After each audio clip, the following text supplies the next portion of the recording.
ताज्या बातम्यांसाठी महान करेला सबस्क्राइब करा आणि बेल आयकॉनला क्लिक करा। कनवाड म्हैसाळ बॅरेजचे काम बंद पाडले। पाटबंधारे खात्याकडून बाधित शेतकऱ्यांची शनिवारी 10 रोजी बैठक। कनवाड म्हैसाळ बंधारा बांधकाम गेली 2 वर्षापासून सुरू आहे। काम करण्यासाठी ठेकेदारांनी नदीमध्ये बांध घातलेला होता। बांधामुळे प्रवाह कनवाड गावच्या बाजूने वाहत होता। अशातच पावसाळा सुरू होण्यापूर्वी तो बांध काढणं गरजेचं होतं, पण तो गेली 2 वर्ष ठेकेदाराने काढलेला नाही। तसेच उच्च क्षमतेचा भूसुरुंगाचा वापर केल्यामुळे गेल्या पावसाळ्यामध्ये कनवाड हद्दीतील सुमारे 12 एकर जमीन नदीमध्ये वाहून गेली।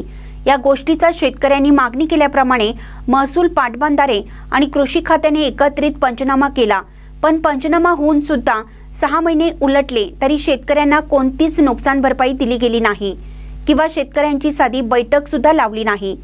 त्यातच आज सकाळी कनवाड हद्दीमध्ये पाटबंधारे खात्याकडून कामासाठी जमिनीचे मोजमाप चालू होते, ते संतप्त शेतकऱ्यांनी बंद पाडलं।